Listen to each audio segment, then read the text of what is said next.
Hello everyone.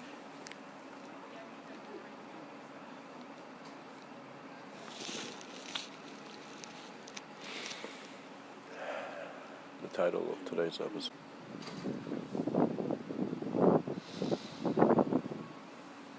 is recognizing the ability of consciousness. Throughout life, many people are introduced to environments that define them. As we really look at what is keeping definition in this world, we simply notice that it is attention. In the sense that attention is what is keeping manifestation here. And just like how you're paying attention to my voice, if you tune into any other sound in your moment, you can begin to see that sound will become more real. What that means is if you're in a room and everyone is talking, let's say at the same time to you, you have the ability to simply choose one person and focus, and as you focus, you begin to really hear them. Because your intention is allowing their voice to work as something that is real for you. What that means is you are putting the effort in seeing how much you're already receiving. And as you pay attention to this, your reception is amplified, not in the sense of wanting to receive, but actually in its giving. It's actually a very interesting phenomena that many seekers in quotation, spiritual journey are actually walking towards themselves. But an understanding of the self that cannot be hidden outside of man's chest.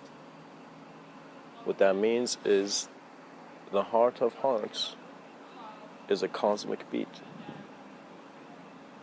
And so the rhythms that man hear, and then all reality is found in a void in which there is an observance to all your ideas within you. It's something that's here. You're just aware of it.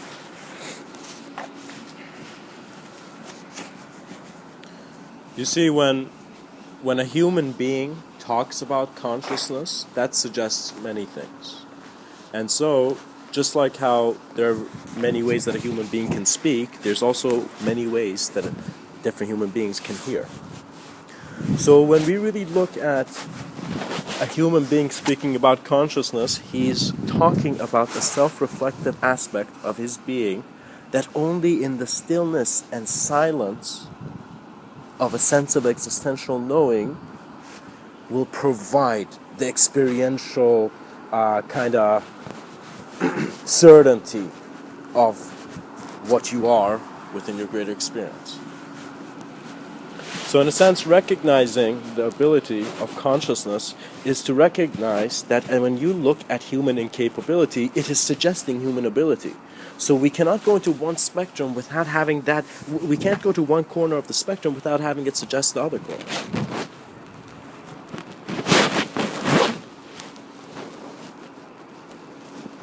You will see there are moments that if you really were to look at who you are, if you just stood in the park and just looked around, you will see that how you know things is kept based on how you are feeling about where you are. Do you know? So it's your sense of being is a very personal experience. And so it is going into this personal aspect and embracing solitude and forgetting about any form of suicide and just committing solitude, you will begin to see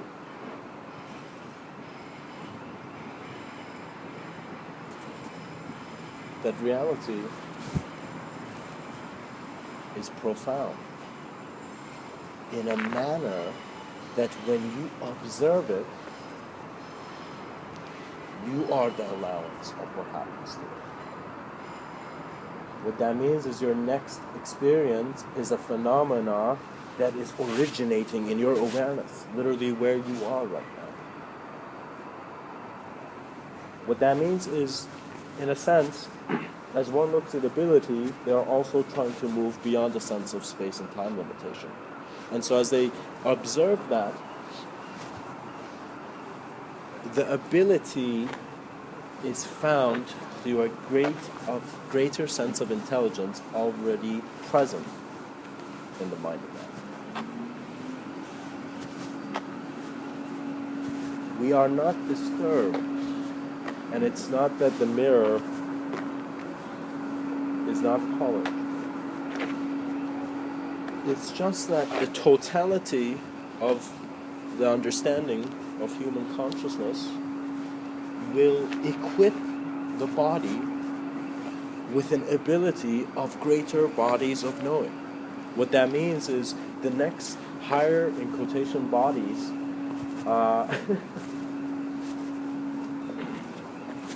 or higher bodies in quotation would be dynamic states and moments of simultaneous reality acknowledgement.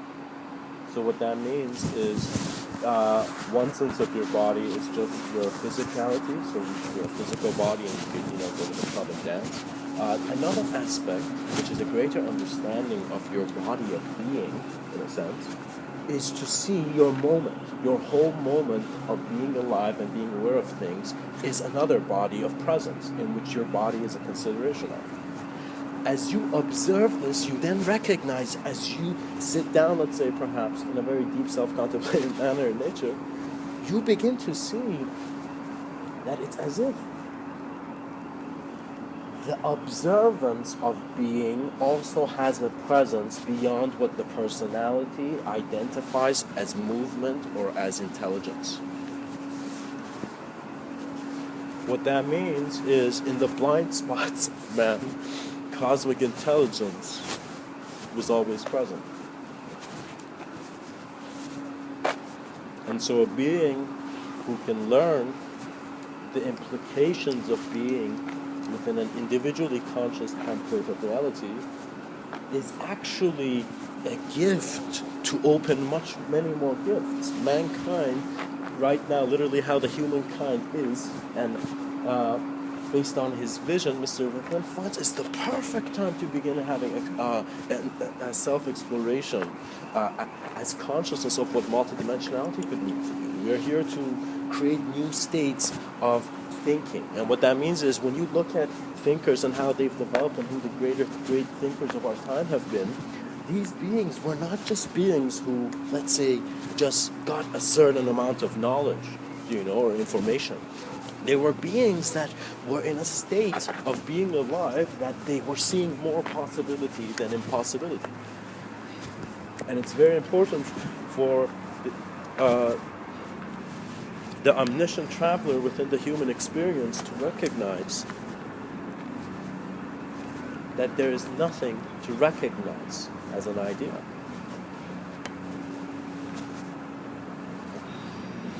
And consciousness will show itself to you when you have found the sincerity of no longer wanting to be an actor. And of course, this was a very profound, state of consciousness back then. They acknowledged that, in certain traditions, they said it was when the being suddenly recognized the divine play. So what that means is, you don't just see in that theater Shakespeare's play, being just a play. You suddenly see, similar to how those actors were acting, what is the profundity of existential intelligence, and the peak of it, is beyond an individual mass of having to just be an idea. So what that means is, you begin to see the divine play is like you seeing that all thoughts and the manner of how ideology and definition has come to reside in the eyes of man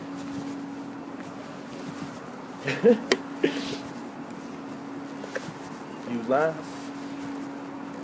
within the divinity of the observance that the actor is aware of. You are aware that you are alive. You are aware that many of your views and visions and revelations are possibilities of life experience and life expression. You know? Don't think your interests are random. Everything that is gravitating to you every moment is here to serve as part of your life's work, whether you are directly involved in it or indirectly involved in it. You know, there's such great intelligence here that, trust me, nothing is wasted. You know, people, you know, Granny really like the concept of recycling. You know, wait until you realize multidimensional recycling. In the sense that the attention on man was so vast and compassionate and collective that it would never let an individual just be an individual. For the individuality is the projection. What that means is many people have thought about these, you know, celestial designers or something, this concept that what was really helped the animal evolve was some, you know, some kind of seed planted by some advanced, you know, consciousness or whatever, extraterrestrial, whatever, design or whatever. But if you look at that concept, you will see that man can only need a designer.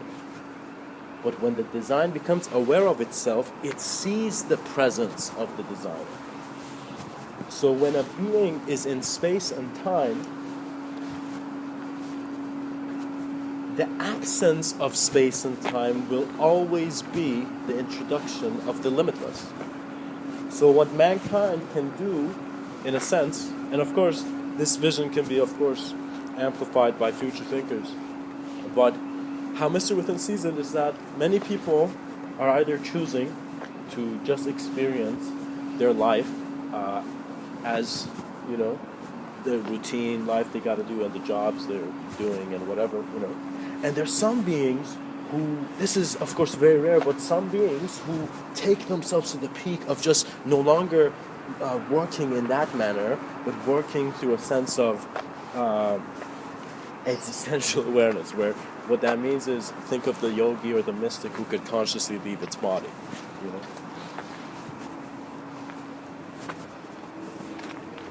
But not that there is something leaving it, you know. So in a sense, there's also a middle path, which is what Mr. Within is suggesting to many people, that it is the acknowledgement of cultivating the acknowledgement of simultaneous reality. It's only when we define a certain range of life that we get into trouble, because we are separating that from the world, you know. What that means is if ants suddenly, you know, had self-awareness and they looked around and let's say they didn't understand humanity or whatever, they'd be like, oh, there's nothing here, you know. And imagine they kept going on. No, it would be ridiculous, you know. There would be too many ants. Simply what I'm trying to suggest by that very playful metaphor is that ignorance is its own creation and its freedom is its own freedom. So just like how maybe, let's say your parents, when you were young, told you to take responsibility for your actions, you will see the mystic is taking responsibility in seeking the greatest and most absolute experience of the plane of existence, of the reality. In the sense that to constantly recalibrate your knowing and your sense of knowledge and sense of being with the unknown, which is found in the novelty of your next act.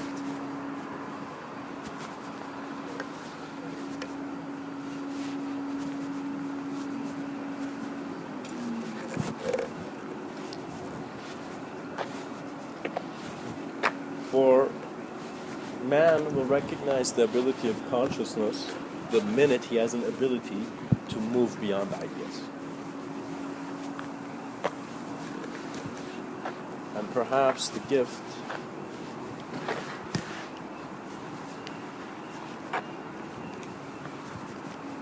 perhaps the greatest gift to a formless observer was the whole world of form. Be grateful for that which you know and that which you are, in a sense, aware of. It's very profound. We don't take it.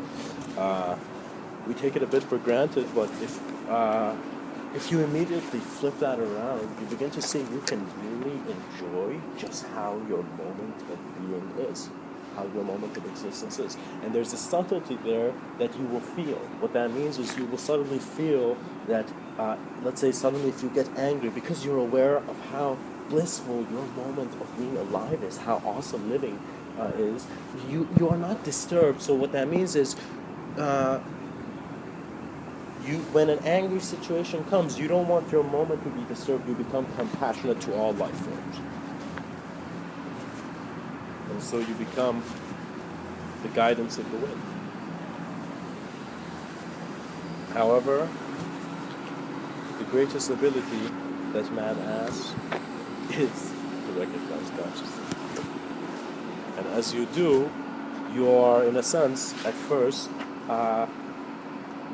confronting yourself in this mirror of life and every story that is relevant to you. You know, you are in a sense confronting relativity.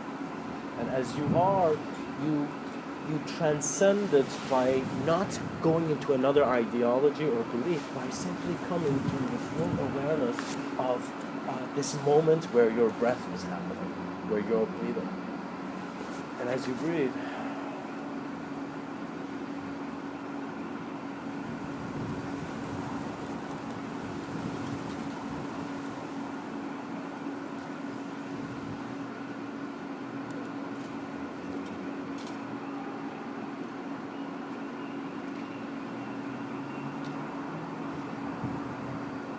you are such a consciousness beyond the idea of consciousness.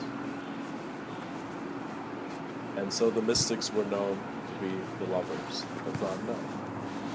For that is how they knew themselves, by the lack of meaning. And that gave a freedom for a temporal being to become aware of the greater flows of eternal intelligence the being is present in, which is also the whole world, which is profoundly the whole moment of experience.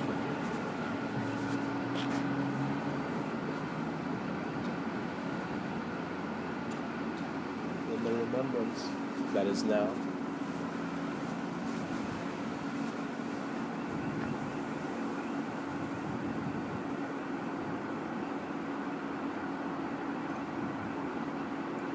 you have always been ready as much as the light in your eyes has been ready to open doors.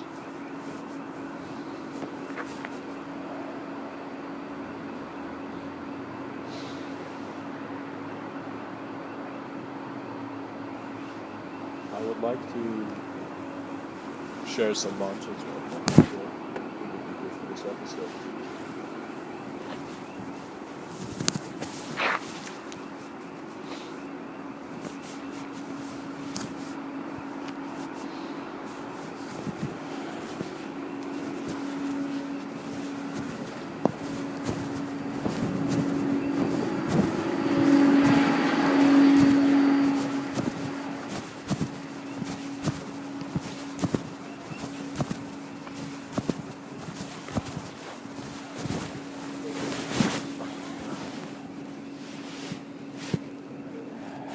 These are mantras to be aware of and align yourself with these sounds. See it as nice transmissions. And also there will be mantras for the pilots of consciousness.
let's call it.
Much blessings.